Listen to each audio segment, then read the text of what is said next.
ప్రకాశం జిల్లా దొనకొండలోని ఆనంద ఆశ్రమాన్ని శ్రీ ఈశ్వరీదేవి మఠం పీఠాధిపతులు శ్రీ వీర శివకుమార స్వామి వారు సందర్శించారు. ముందుగా స్వాగతం పలికిన భైరవానంద స్వామి మరియు భక్తులు తదనంతరం బ్రహ్మం గారి గుడిలో పూజా కార్యక్రమాలు ఏర్పాటు చేశారు.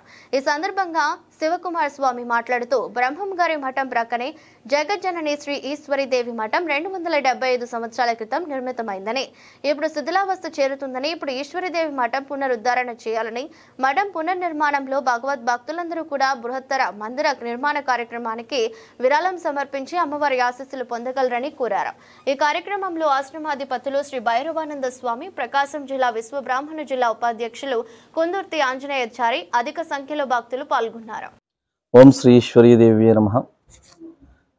పరమేశ్వరి స్వరూపిణి శ్రీ ఈశ్వరీ మహాదేవి సజీవ సమాధి నిష్ట వహింపబడినటువంటి జగన్మాత శ్రీ ఈశ్వరీదేవి మఠం నందు నెలకొని ఉన్నటువంటి శ్రీ ఈశ్వరీ మాత దివ్య మందిర నూతన పునర్నిర్మాణంకు సంబంధించి ఈ యొక్క శిలామందిర నిర్మాణంలో భక్తులందరినీ కూడా భాగస్వాములమై అమ్మ యొక్క సేవలో ఎవరి వంతు వారి శక్త్యానుసారంగా ప్రత్యక్షంగా లేక పరోక్షంగా, వ్యక్తిగతంగా లేక భక్త సమూహంగా, సంస్థాగతంగా ఇతోధికంగా అమ్మ మందిర నిర్మాణానికి సహకరించి అమ్మ యొక్క దివ్య కృపా కటాక్షణలకు పాత్రలై తరించగలరని ఈ యొక్క సమాచారాన్ని వివిధ ప్రాంతంలో ఉన్నటువంటి భక్త సమూహానికి అందజేయ ప్రయత్నంలో భాగంగా, పర్యటనలో భాగంగా ఇక్కడ మన దొనకొండ అడ్డు రోడ్డు నందు నెలకొల్పి ఉన్నటువంటి శ్రీ ఆనందాశ్రమంకు ఆశ్రమాధిపతులైనటువంటి భైరవానంద స్వామి వారి యొక్క ఆహ్వానం మేరకు ఇక్కడ విచ్చేయడం జరిగింది.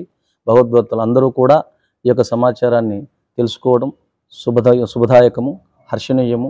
అందరూ కూడా సర్వదా అమ్మ యొక్క అనుగ్రహ పాత్రలు కాగలని కోరుతున్నాం.